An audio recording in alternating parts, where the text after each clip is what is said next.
I'm going to show you something today that you might not be aware of, and it's a tool that all of us use all the time.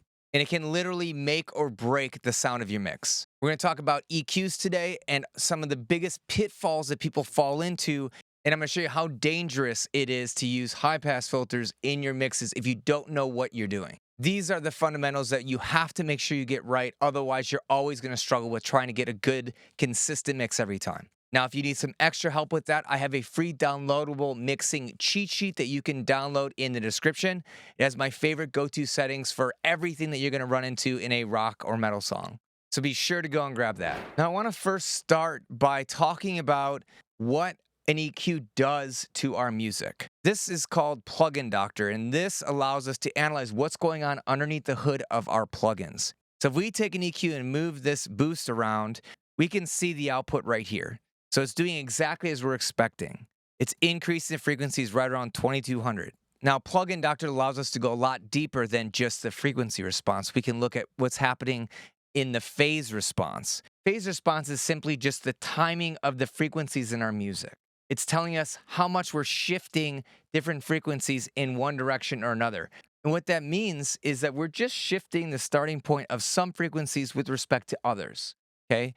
So when we take an EQ and we do, let's say, a 6 dB boost at 1000 hertz, and we look at the phase response, we see that we're affecting the phase right near that 1000 hertz, okay? So this is actually how an EQ works. Fortunately for us, when we're doing EQ moves, we're not doing anything too substantial. If you do giant EQ cuts like this, we get a large phase distortion because that's how we're able to get rid of all these frequencies. As physics works out, the lower the frequency that we're doing these cuts, we're actually causing a bigger delay compared to high frequencies. If we look through the scientific literature, there's actually a threshold at which we can perceive these delays caused from phase shift. It's very, very difficult to hear or perceive phase shift if it's under about 1 millisecond. And that's from a variety of different research papers. So that's a pretty trustworthy number. If we do the math, a typical EQ boost or cut really only causes group delay of on the order of microseconds. So we're not even close to being able to actually perceive a change in the transient information or anything when we do typical EQ cuts and boosts. Now, where we run into trouble is when we start getting into more extreme types of equalization, like high and low pass filters. So I can boost this by 30 dB, and I'm only causing, about -1 radian phase shift, which is nothing. That's like microseconds. If we use any type of high pass filter at all in our music, we essentially are taking it completely out of phase at these lower frequencies. And the phase response changes even beyond, right, where we have our cutoff. So if we set this to 100 hertz, we actually get phase shift beyond that 100 hertz, all the way up to like 5,000 hertz. It's subtle, but it's still there, okay? Now, this is a very gentle filter. It's 12 dB per octave. But as you get more extreme, let's say you go to 18 dB per octave, now we're getting this crazy looking thing. So this phase distortion has gone so far that it went off the screen here and it's coming back here. So this is 3/2 pi phase rotation. If we go higher, right, it gets worse and uglier and uglier and uglier. Something else you'll notice is that these phase distortions keep getting pushed further up in the frequencies beyond where we have it, right? We have it set to 100. If we go to 48 decibels per octave, now we're getting 180 degrees out of phase and we're at 180 hertz. So we basically did a polarity inversion at 180 hertz, even though our cutoff filter doesn't go beyond 100. So this is why you might hear people talking about you have to be careful with high pass and low pass filters because you can induce these phase changes that you can't see in the frequency domain. If we look at just the frequency space, nothing is happening beyond our filter, which is like right at 100 hertz, right? We see it both here and we see it here. But in the phase, we're getting all sorts of crazy stuff happening here. So what does that mean when we're using a high pass filter in our music? Even though we're not filtering out frequencies above 100 hertz, we can still suck out sections of frequencies higher than that in our drum kit or our guitars. or whatever instrument we have multiple microphones on. So let me show you how dangerous this could be on a drum kit. So here I have a snare drum. We have a top and bottom snare. Sounds like this. Nice, big, punchy snare. Now, let's pretend that we're listening to the advice of some rando person on the internet that says, filter out all the crap that you can't hear out of your bottom snare mic. So if we go just to the bottom snare mic and listen,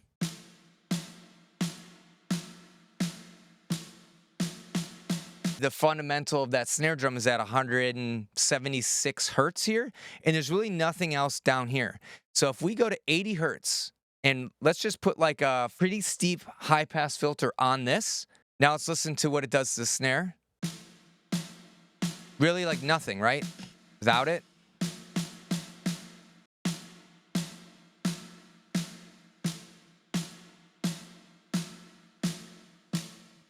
It's still punchy. It sounds exactly the same. So far, so good.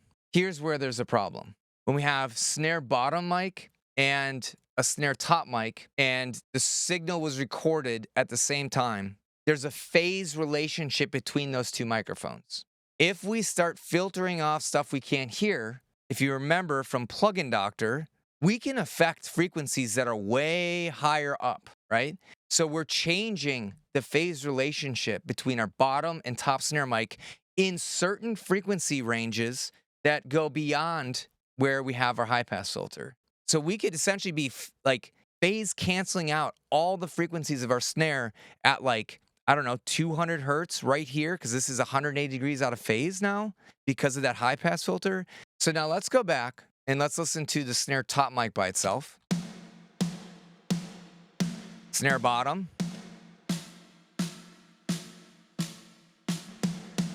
Okay, so far so good. It's nice and punchy. I'm just gonna loop this snare hit so we can really hear the differences in the snare drum tone. Let's bring now the snare top and bottom mic together without this EQ on and hear what it sounds like. And listen to how punchy and full that is. I want you to focus on the body of the snare when I turn this EQ on, okay? Something crazy is gonna happen.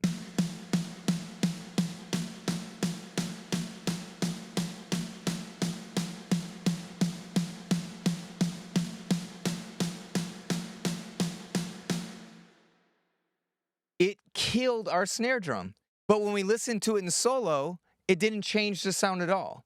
That is crazy. And we can actually visualize how much it's impacting the punch of our snare drum. So let's go and just monitor the output of the snare drum. Now we can watch to see what frequencies are being attenuated from this phase cancellation when we have this high pass filter engaged on the snare bottom track. So we're sitting at just about +3, this line right here, and it's right at 146 hertz is that fundamental of the snare. When I turn this on, even though the filter's at 80 hertz, look what happens to the snare.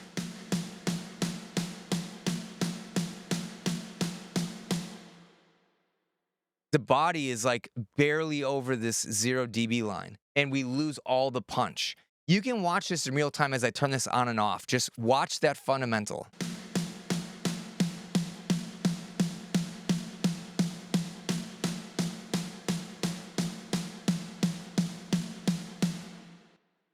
People are often making really, really steep filter cuts and trying to do this stuff to surgically remove as much frequencies that they can't hear from instruments.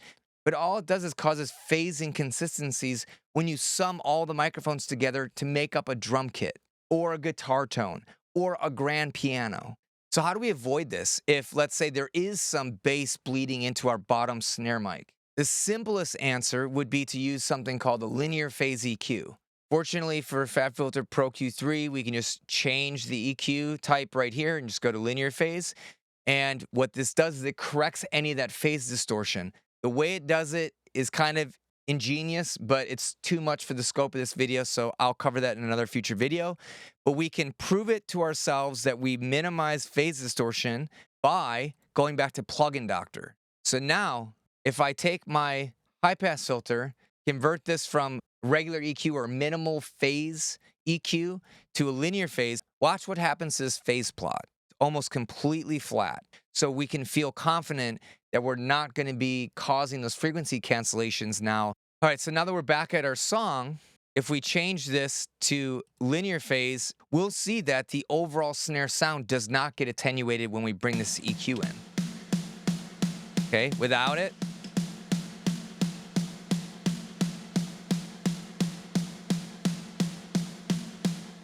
so it stays punchy and full. We don't have that phase cancellation. Let's say you don't have a linear phase EQ. Is there anything you can do to try to still have a high pass filter without causing your snare fundamental to get destroyed? Yes and no. If you really need to use a high pass filter for something, what I recommend doing is adjusting your slope and trying to keep it around 24 dB per octave or less.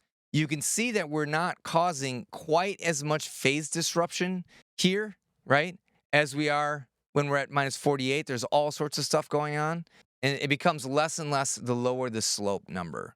So if we set this to 80 hertz and we start making the slope less and less, okay, we can see that around 18 dB per octave, we don't have that much phase cancellation around the fundamental of that snare, right? Which was right around 170, 180. That would be a safe way to do it. You can also, maybe we'll get away at 24 dB, but we're gonna start increasing our phase distortion and it's gonna get quieter and quieter on the fundamental. So let's try just changing the slope to 18 dB and see what that does. So we have minimal phase EQ, like a normal EQ style. Our snare is weak and nasty. If we lower this slope,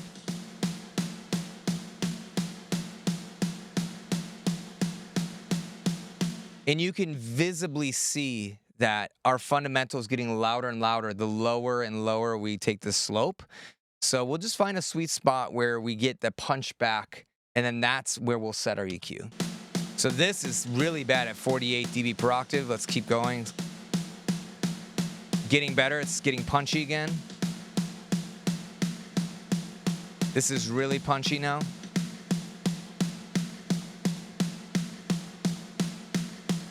And I would say at 18 dB per octave, that's probably where we're getting almost a natural snare response again.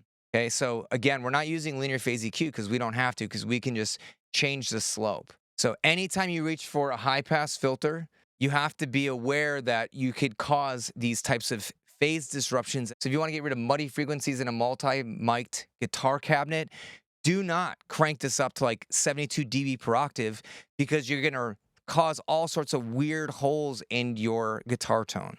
Another way you can get around this issue is, instead of putting the high pass filters on the individual tracks, put the high pass filter on the group channel. That way, the phase response is going to be distorted on each of these tracks the same way. And because our ears are relatively immune to hearing just absolute phase change differences, it's not going to punch any holes in the frequency spectrum. And I'll prove that to you right here. So I've added FabFilter Pro Q on the snare bus now, okay? We're getting that nice, full, punchy snare if I add a high-pass filter. And look, I can even make this super steep where we had crazy phase distortion before. If I move this up, we're going to maintain the punch of that snare drum. Check it out.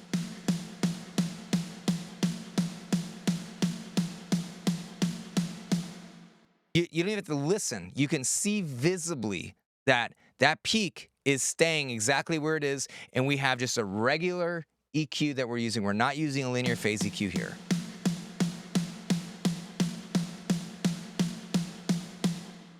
And sometimes you can't, because sometimes you have to filter the low end off if you're feeding a compressor, if it's too sensitive to it. But if you can, try to avoid putting high-pass filters on these individual tracks and put it on the group level where they're being summed. Then you don't have a difference between two different mics that have some sort of phase correlation to them, and you're not changing just one by adding the high-pass filter. You're changing them both equally, and remember, our ears are insensitive to that for the most part. There are some weird circumstances where you could maybe perceive a difference, but it's very, very rare. Now, the same goes if you have kick drums, for example, because a lot of times with kick drums, you might have a sub kick or a kick drum out or a kick drum in. Those will all have different low end responses. So sometimes you'll think, oh, yeah, I just want to clean it up, put a high pass filter on it, and we'll be good to go. All those microphones are recording the same sound. There's a phase correlation between them. So if you put a high pass filter that's different on one than the others and it's too steep, you can cause that phase distortion to take away frequencies from those other microphones unintentionally. So again, the safest bet is just to bus all of your kick drum mics to a group channel and then do your high pass filtering on that channel. If you need to process them individually, I recommend either doing a low slope or you can use a linear phase EQ, but you have to be careful with linear phase EQs and subfrequencies because of an effect called pre-ringing. So nothing is free in mixing. You always pay dearly for every decision you make. So let me just try to show you an example of pre-ringing. Basically, pre-ringing sounds like there's a slight fade into the kick drum. The way you get rid of all the phase distortions using a linear phase EQ is by kind of shifting the low frequencies actually in a negative direction to the transient hit of a kick drum. And that's what gives it like a little zoop kind of sound. I know, I have really bad impersonations, but you get it, I hope. Let me see if I can do this on the snare drum. Maybe that'll be a better example. Oh, you can really hear it there. It sounds like a whoop, whoop, whoop. So listen here.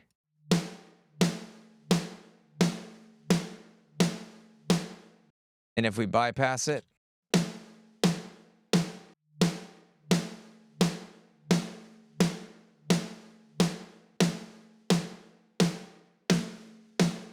so linear phase EQs are pretty safe to use for the most part. And just be aware that if you use this for subfrequencies, it makes a more noticeable change to the sound than it does if you use this for like higher frequencies. And if you are a supporter of the Rayton Productions channel, I actually have these files available for download in the members only post section. So you can load those into your DAW and start experimenting and see if you can hear the pre-ringing in your studio. And if you want to start supporting it and get access to all the other goodies that I've been releasing, there's a link in the description. It's super simple. Check it out. So if you found any value at all from this channel, please consider becoming a member. So the same principles I showed here also apply to any time you have multiple microphones on an instrument, like guitar cabs, bass cabinets, pianos, choirs, whatever, you name it. Be aware that there's always a consequence for any decision we make when we're mixing, and it's important to know exactly what each thing is doing to the audio so we can make sure we're using the right tool for the job. So to summarize very quickly, all regular minimum phase EQs induce phase shift, which is how they fundamentally operate in our music. That's what causes those frequencies to be boosted or cut. The more aggressive that EQ filter is, the more we're going to disturb that phase response. When we use high and low pass filters, those are kind of extreme and they cause phase distortions beyond what our cutoff frequency is. So every time you are using a high pass filter on a group of microphones that are used to record a single instrument, you want to be very careful because you could accidentally be changing the tone and the frequency response of those instruments when they're summed together. And there are basically 3 ways to avoid that from happening. Number 1 is try using very low slopes on your high and low pass filters. Try to stay 18 dB per octave and below, and you're usually okay. If you're using steeper filters than that, who knows what's going to happen to those frequencies. The second option is to use a linear phase EQ. That's going to ensure that the phase response stays pristine at the expense of some possible pre-ringing, which sounds just like a reverse echo thing. And finally, if it's possible at all to avoid putting high and low pass filters on the individual tracks themselves, instead save it for the group channel. That way, the phase is changed equally for all those and they maintain their phase coherence between each other. And when you do it that way, there's no destructive interference when those signals are added together, and so we don't run the risk of losing those frequencies. Something I didn't mention in this video is you could also experiment with low and high shelves. They're a little bit more gentle than high and low pass filters. And so you'll get a similar effect of scooping away a lot of the frequencies without inducing as big of a phase change. So how do you EQ your instruments? especially when you have multiple microphones on the different instrument. Do you use linear phase EQs? Do you do high pass filtering? Do you just stick with shelving? Let me know in the comments below. And I want to remind you that I have a free downloadable cheat sheet to help you mix. You can literally print that thing off, set it on your desk next time you mix your song. You can get that in the description. My name is Bobby Balo. I'm the mixing and mastering engineer at Raytown Productions, and I'll see you in another video.